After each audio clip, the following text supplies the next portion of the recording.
Il y a près d'un an, un certain Mohamed SNT publie ceci. Dans cette série de tweets, lui et deux autres monteurs accusent Alex Hitchens d'escroquerie.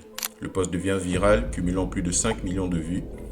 Quelques jours plus tard, Alex Hitchens répond. Mais pas comme vous l'imaginez. Dans une vidéo intitulée « Je dépense l'argent des monteurs », il retire l'équivalent de 5 000 €, plus que la somme réclamée, et les dépenses en vêtements qu'il offre à ses abonnés. Alors, si vous voulez participer au concours, récupérer l'argent des monteurs, c'est en description, vous avez le lien. Était-ce une provocation calculée? Très probablement. La vidéo sera supprimée quelques temps après, mais elle aura déjà accompli son objectif, mettre de l'huile sur le feu. Bingo, la machine médiatique s'emballe. Plusieurs médias dont l'émission Ça peut vous arriver de RTL couvrent l'affaire. Et lorsqu'il est contacté par RTL pour se justifier, Hitchens répond par un refus clair, agrémenté de déclarations publiques qui n'arrangent évidemment pas son cas. Il me dit si vous pouvez mettre le lien de ma dernière formation, ça me ferait plaisir. Ce genre de polémique aurait suffi à enterrer n'importe quel créateur de contenu.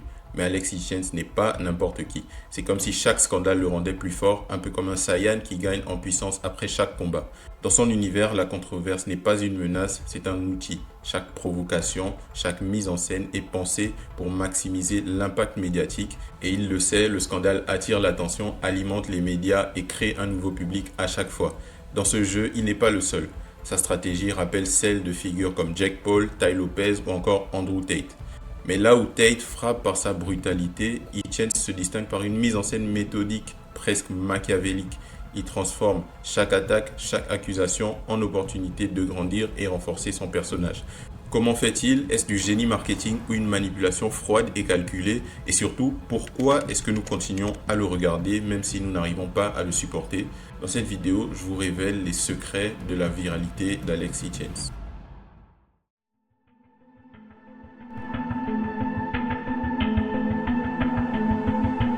Est-ce que personne veut être à 38 ans seul avec un enfant? C'est triste, c'est ridicule. C'est pas triste, moi, ma vie, elle est pas triste, mec, je m'éclate, moi, franchement, oui. regarde. Regarde, ça se sent, tu t'éclates, on le sent. Allez, le déni. Courage. Allez, dégage. Alex Hitchens brouille les pistes. Dans ses vidéos, on le voit souvent rire après avoir lancé une punchline méprisante. Sur YouTube, son personnage navigue toujours entre deux extrêmes, un machisme presque grotesque et une arrogance tellement exagérée qu'on finit par se demander est-ce qu'il joue un rôle juste pour provoquer ou est-ce qu'il croit vraiment en ce qu'il dit? Plus personne ne sait s'il faut le haïr ou l'ignorer. Il parle comme si le monde entier tournait autour de lui et comme si aucune critique ne pouvait l'atteindre. Et c'est exactement ce qu'il cherche. Cette ambiguïté attire autant qu'elle répulse. Dans chacune de ses apparitions, il affiche une confiance inébranlable. Et la vérité, c'est que cette confiance, cette surconfiance est son armure. Dans le business en ligne où la crédibilité est constamment remise en question, il a compris qu'il vaut mieux paraître trop sûr de soi que pas assez. Avant les polémiques, il y avait un autre Alex Hitchens. Un Hitchens qui s'essayait à des contenus de développement personnel et de séduction, avec des vidéos de drague de rue qui faisaient déjà des centaines de milliers de vues. Mais à l'époque, son impact restait limité à la communauté de la séduction. Il n'avait pas encore atteint la viralité qu'on lui connaît aujourd'hui et ses offres payantes ne convertissaient pas suffisamment. Mais à cette époque-là, ça marchait pas. Donc je m'étais dit, ok, je vais essayer d'aller améliorer la qualité avec une bonne caméra. Puis je vais tenter de lancer une formation. C'est lorsqu'il commence à aborder les sujets polarisants, notamment les relations hommes-femmes, que tout bascule. Les vues explosent, il se repositionne alors comme une figure de la virilité moderne, avec des déclarations qui vont à contre-courant des discours dominants. Selon lui, être un homme, c'est dominer. Non seulement les femmes, mais également les autres hommes et les systèmes sociaux qui, selon lui, cherchent à affaiblir la masculinité. Pour Alex, la virilité n'est pas une qualité innée. C'est une philosophie de vie qu'il prêche dans chacune de ses vidéos. Mais au-delà des provocations, Alex propose une méthodologie pour incarner cette virilité. Travailler sur soi et refuser la victimisation. Ce discours, bien qu'extrême, trouve son public, car au-delà des apparences, Alex Hitchens incarne une sorte de fantasme pour beaucoup de jeunes hommes, celui d'un individu fort, libre de toute influence et qui dicte ses propres règles. Cette posture, aussi critiquée soit-elle, fonctionne, elle attire l'attention et surtout, elle ouvre la voie à ce qui fait véritablement exploser sa notoriété.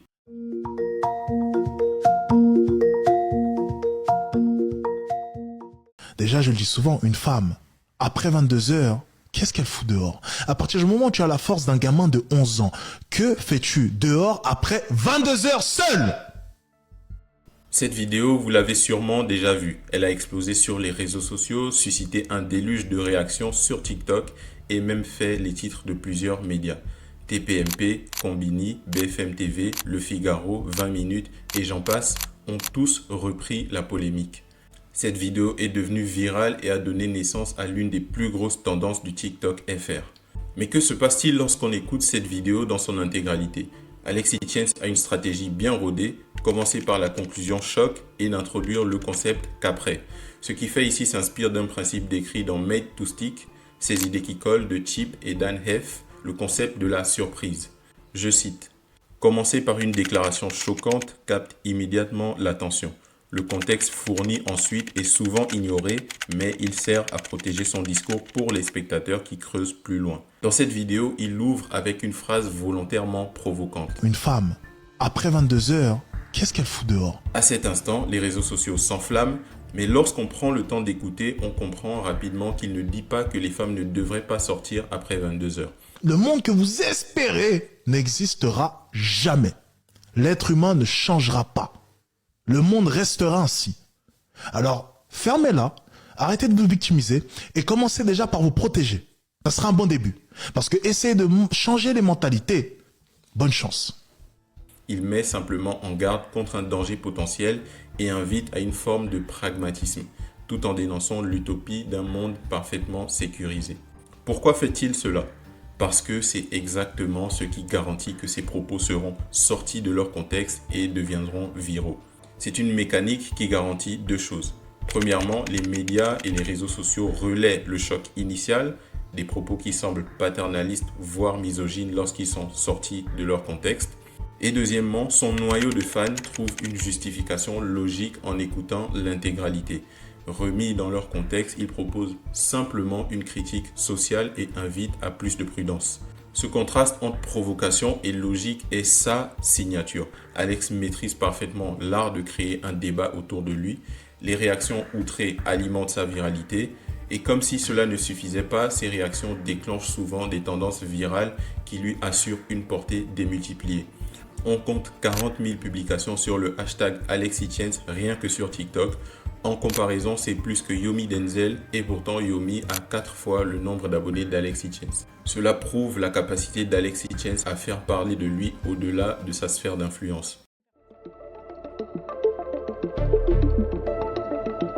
La particularité d'Alexis Etienne, c'est que ses phrases choc ne sont que la partie visible d'un iceberg stratégique beaucoup plus nuancé. Il faut lui reconnaître une chose, il s'exprime extrêmement bien. Toujours franc et persuasif, il choisit rarement la voie de l'ambiguïté.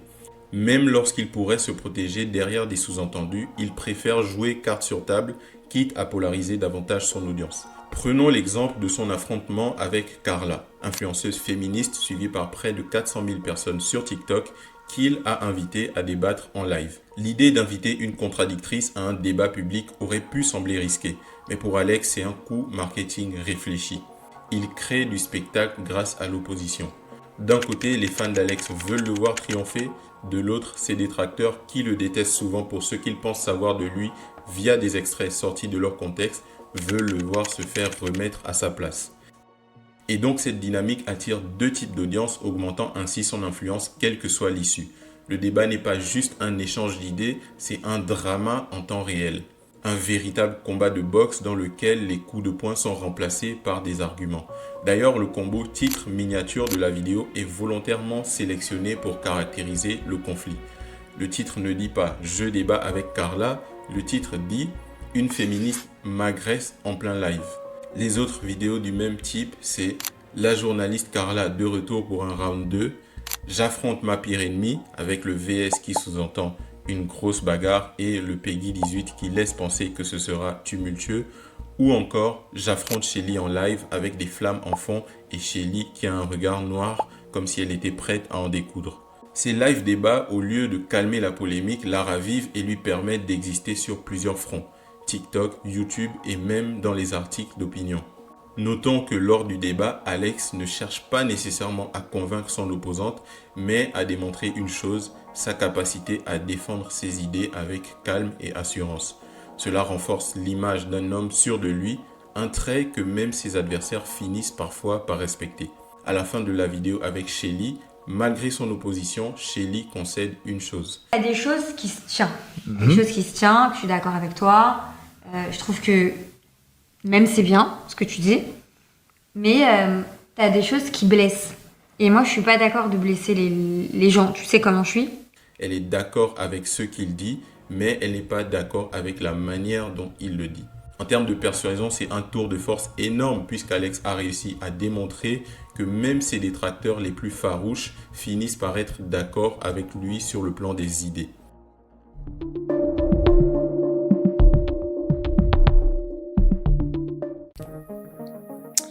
Imagine, t'es un entrepreneur à succès, tout se passe bien dans ta vie, tout va pour le mieux. Les gens t'adorent, t'es successful, t'as de l'argent, tu vis à Dubaï, et du jour au lendemain, il y a un ado de 19 ans qui fait une vidéo sur toi, et il détruit ta réputation. Ça, c'est l'histoire d'Alexis Chance. Il y a quelques mois, un certain Corentin Bosch, ancien monteur d'Alexis Chance, publie cette vidéo. Il s'agit d'une vidéo à charge dans laquelle il revient sur la fameuse affaire et accuse Alexis Chance d'escroquerie en racontant sa version des faits. Arrêtons-nous 2 minutes. Que feriez-vous dans cette même situation si quelqu'un faisait plus d'1 million de vues en vous traitant d'escroc et d'arnaqueur? Première possibilité, beaucoup de gens essaieraient de faire retirer la vidéo en menaçant le youtubeur de poursuites judiciaires pour diffamation ou en alertant YouTube au sujet de propos injurieux. Étant donné qu'Alexis Chance estime être dans le vrai, on peut penser qu'il serait très facile pour lui de prouver qu'il a raison et de faire valoir ses droits. Mais qu'est-ce que cela aurait accompli? Rien du tout, à part donner plus de visibilité à la chaîne de Corentin. C'est ce qu'on appelle l'effet Streisand, en référence à Barbara Streisand. En 2003, elle a voulu faire retirer des photos de sa maison de la circulation. Elle a donc poursuivi le photographe qui avait publié les vidéos. Sa plainte a attiré une attention médiatique énorme et les images jusque-là presque inconnues sont devenues virales. De la même manière, si Alex avait fait retirer la vidéo de Corentin, non seulement ça aurait renforcé l'idée qu'il a des choses à cacher, mais ça aurait surtout donné à l'affaire un écho encore plus grand. C'est donc ici une mauvaise idée. Deuxième option, faire une vidéo de réponse point par point aux accusations sur sa chaîne YouTube. Encore une fois, c'est une mauvaise idée. Un tel format aurait immédiatement donné l'impression qu'il était en mode défense. La vérité, c'est que les gens ne sont pas contre Alex pour une question de fait ou d'argument rationnel. La preuve, c'est qu'en débat, même ses pires ennemis finissent par être d'accord avec lui sur la logique, mais malgré cela, le détestent quand même. Les gens le détestent pour des raisons émotionnelles. Et lorsqu'un jugement devient émotionnel, il devient imperméable à la logique. Peu importe qu'Alexis Chance ait raison, peu importe qu'il fournisse des preuves, ceux qui le détestent ont déjà choisi leur camp. À ce moment-là, ce n'est plus une question d'argument. Et donc, quel que soit ce qu'il aurait pu dire, cela n'aurait jamais pu convaincre des gens qui le détestent déjà. Ce type de réponse aurait mis en lumière les accusations de Corentin et donné à sa chaîne une visibilité supplémentaire. Et donc, au final, toutes les options sont mauvaises. Qu'a fait Alexis Chance du coup? Il a simplement choisi de ne rien faire. Et c'est la meilleure chose qu'il ait pu faire dans cette situation. De cette manière, il reste en position de force face à son audience sans trop donner d'importance aux accusations. À plusieurs reprises dans la vidéo, Corentin affirme avoir détruit l'image d'Alexis Chance. Dans le cas d'Alexis Chance, ça l'a complètement détruit. Comment est-ce que j'ai fait pour le détruire? Sauf que lorsqu'on regarde les chiffres, depuis la sortie de la vidéo, la chaîne d'Alex continue de grossir. 40 000 abonnés de plus sur les 6 derniers mois. Ses formations continuent probablement de se vendre et il est toujours présent sur YouTube avec de nouveaux concepts. Ce que Corentin n'a pas compris, c'est qu'Alexis Chance n'est pas une youtubeuse beauté.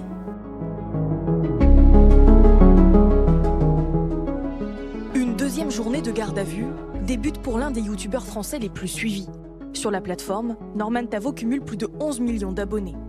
Il est accusé de corruption de mineurs et de viol par 6 femmes, dont 2 étaient mineures à l'époque des faits. Si votre audience achète vos produits et vous suit parce qu'elle vous aime, vous avez intérêt à soigner votre image. Parce que le jour où le moindre scandale éclate, c'est terminé. Cette même audience se retournera contre vous du jour au lendemain, les marques vous abandonneront et vous finirez aux oubliettes d'Internet. Ce que j'ai mis des années à construire, tout seul, sans l'aide de personne, à la force de mes petites idées dont j'étais si fier, a été cancel en un instant. Mon image a été tellement salie que refaire du contenu, je ne sais même pas si j'en serais encore capable. Je ne sais même pas si vous aimeriez vraiment. Sauf que personne n'achète les formations d'Alexis Thiens parce qu'il aime Alexis Thiens. Les gens achètent les formations d'Alexis Thiens parce qu'ils ont des problèmes non résolus dans leur vie et Alex a prouvé qu'il pouvait leur apporter des solutions crédibles. Vous voulez apprendre à séduire les femmes qui vous plaisent? Il a démontré preuve à l'appui qu'il était l'un des meilleurs dans ce domaine sur YouTube. Vous voulez bâtir une audience sur Internet? Etienne dévoile un système qu'il a appliqué lui-même avec des chiffres publics et vérifiables. Vous cherchez à améliorer votre éloquence? Il excelle dans l'art du débat, trouvant les mots justes pour convaincre même ses pires ennemis. Vous voulez gagner de l'argent? Il vous montre la méthode qui lui permet de maintenir le train de vie qu'il affiche fièrement sur les réseaux. This shit is so good. That's so good. I don't know what it is, but it's so good. C'est ici que la notion de cohérence entre en jeu. Contrairement à Andrew Tate qui vend des formations d'e-commerce sans jamais avoir vraiment opéré dans ce secteur, Alexis Thiens s'appuie sur une expérience avérée dans chacun des domaines qu'il enseigne. La séduction, la création de contenu, la vente de formation, l'éloquence. Non seulement il connaît ces sujets, mais il a réussi à démontrer de manière publique que ces systèmes fonctionnent. Ces méthodes deviennent presque inattaquables parce qu'il incarne le succès de ses formations.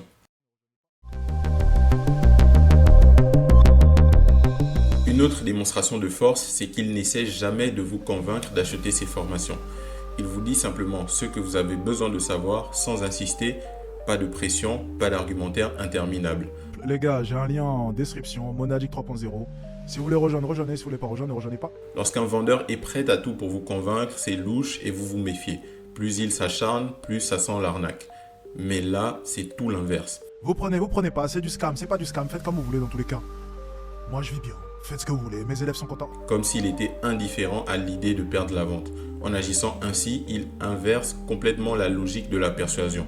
Au lieu de vous méfier, vous êtes intrigué et même attiré. Dans le monde de l'influence et du business en ligne, les règles de la réputation ont changé. Alexis Thiens semble avoir compris un principe simple mais redoutable. Dans notre ère numérique, l'attention vaut plus que l'approbation. Comme Tate, Alexis Thiens sait que la polémique est un aimant à vue. Sa stratégie repose sur 3 piliers fondamentaux.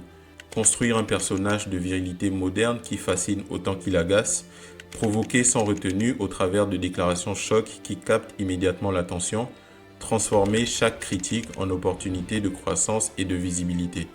Il a compris que chaque polémique renferme un capital médiatique. Là où d'autres seraient détruits par la controverse, Alexis Thiens en a fait un tremplin. Alors, sommes-nous face à un génie du marketing ou simplement face à un manipulateur particulièrement doué? La réponse, comme souvent, se trouve entre ces deux extrêmes.